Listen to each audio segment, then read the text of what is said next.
नमस्कार, आप देख रहे हैं टीपीवी न्यूज और मैं हूं आपके साथ इंदु राठौड़। बुलेटिन की शुरुआत करेंगे और नजर डालेंगे आज की कुछ अहम खबरों पर।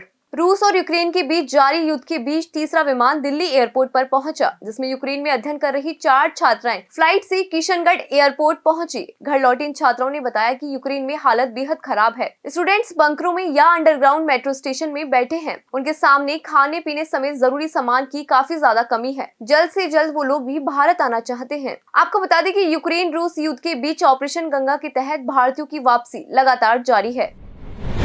खबर देवली से है, जहां प्रदेश के राजस्व मंत्री रामलाल जाट जयपुर से शाहपुरा जाने के दौरान कुछ देर टोंक जिले के देवली रुके। इस दौरान कानगढ़ पैलेस में कांग्रेस कार्यकर्ताओं ने उनसे मुलाकात कर स्थानीय मुद्दों पर चर्चा की। इससे पहले कार्यकर्ताओं ने मंत्री जाट का स्वागत किया। वहीं कुचलवाड़ा और ऊंचा को जनप्रतिनिधि ने मंत्री से नगर पालिका मंडल में शामिल नहीं करने की मांग उठाई।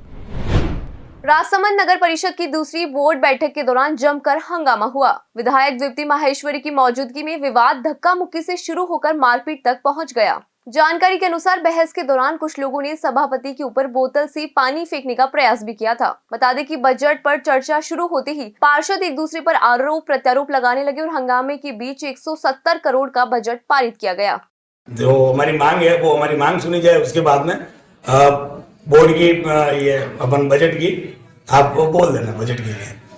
उसी के बीच उन्होंने हमारे साथ में मारपीट भी की। सुनीलाल पंचोली, मांगीलाल जी टांग और सभापति, उसके साथ में लच्छू धोबी, यू ऐसे कुल मिला के इन्होंने गुंडा जैसा माहौल बनाया था। धक्का मुक्की करने लगे और उन्होंने पानी फेंकना शुरू करा बीजेपी के पार्षदों के ऊपर। उसके बाद कांग्रेस के पार्षदगण वेल के अंदर उतरे और उन्होंने हमारे बीजेपी पार्षदों को धक्का मुक्की करना शुरू करा। मैं वहीं खड़ी थी, मेरे सामने ये बात बोली गई, पीछे से लोग ये बोल रहे थे कि अरे इनको निकालो, इन लोगों को निकालो। हम उसको रोकने के लिए गए कि दोनों तरफ समझाइश करते हैं, तो वहां के कुछ पार्षदों ने हमारे ऊपर ना ही सिर्फ पानी फेंका, किताबें फेंकी, बुक्स फेंकी कि आप लोग यहाँ से जाओ। तो मुझे लगता है कि ये एक बहुत ही बुरी परिस्थिति थी आज सदन की। और वो पानी की बोतल लेके सभी पार्षद महोदय के ऊपर, माननीय सदस्य महोदय के ऊपर, विधायक महोदय के ऊपर उन्होंने पानी की बोतलें से बौछार की।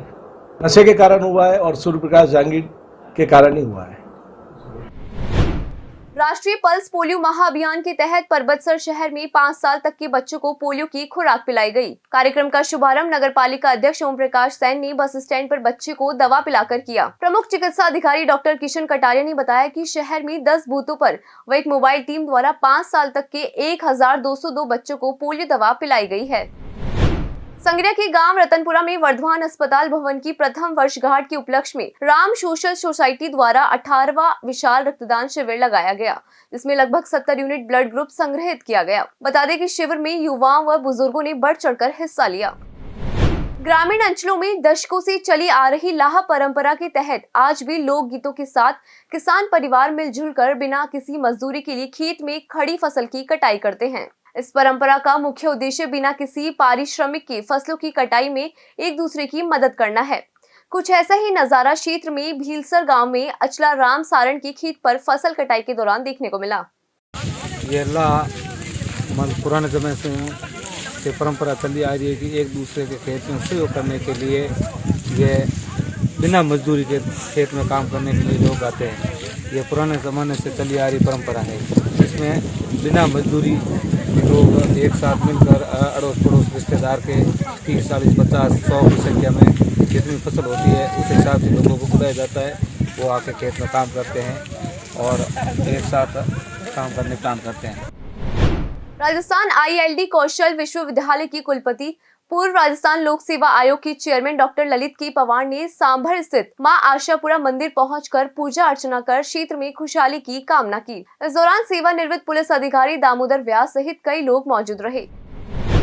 विजयनगर में पूज्य सिंधी पंचायत के अध्यक्ष को लेकर संत कंवर राम धर्मशाला में चुनाव कराया गया, जिसमें 2 प्रत्याशी चुनावी मैदान में देखने को मिले, जिनमें राजकुमार आसवानी व सुरेश रामचंदानी के बीच कांटे की टक्कर रही। सुरेश रामचंदानी 7 मतों से विजयी हुए। कुवारिया तहसील क्षेत्र के विभिन्न शिवालयों में महाशिवरात्रि के पर्व पर विविध धार्मिक अनुष्ठानों का आयोजन किया जाएगा। कार्यक्रम के तहत 2.5 क्विंटल दूध की खीर का भी भोग लगाया जाएगा। बता दें कि इन आयोजनों को लेकर तैयारियों को अंतिम रूप दिया जा रहा है। बहरोड स्थित कंचन वाटिका में दिव्यांग बच्चों का निःशुल्क विद्यालय मंथन स्पेशल स्कूल का तृतीय वार्षिकोत्सव कार्यक्रम आयोजित किया गया। कार्यक्रम की अध्यक्षता संस्कार भारती प्रांतीय उपाध्यक्ष उमेश शर्मा ने की। वहीं मुख्य अतिथि joint commissioner income tax Gurugram Rajkumar Yadav रहे। कार्यक्रम का शुभारंभ मां सरस्वती के चित्र के समक्ष दीप प्रज्वलित कर हुआ। मंथन फाउंडेशन चैरिटेबल ट्रस्ट द्वारा संचालित दिव्यांग बच्चों के निःशुल्क विद्यालय मंथन स्पेशल स्कूल की तृतीय वर्षगांठ व मंथन दिव्यांग सारथी सम्मान 2022 का आयोजन किया गया। कार्यक्रम में मुख्य अतिथि के रूप में joint commissioner income tax department Rajkumar Yadav ji Jakhrana के रहे। वहीं अति विशिष्ट अतिथि के रूप में श्रीमती सरोज बस्तीराम यादव जो पंचायत समिति की बहरोड की प्रधान हैं, और कार्यक्रम की अध्यक्षता उमेश शर्मा जी ने की, और साथ ही विशिष्ट अतिथि के रूप में SHO साहब ने भी अपना समय दिया, और इन्हीं के साथ में कृष्णदेव गिरी जी भी यहाँ पे विशिष्ट अतिथि के रूप में उपस्थित रहे, और डॉक्टर पुष्पेंद्र जैन जी ने भी विशिष्ट अतिथि के रूप में भूमिका निभाई। फिलहाल के लिए इतना ही, तब तक के लिए देखते रहें TPV न्यूज।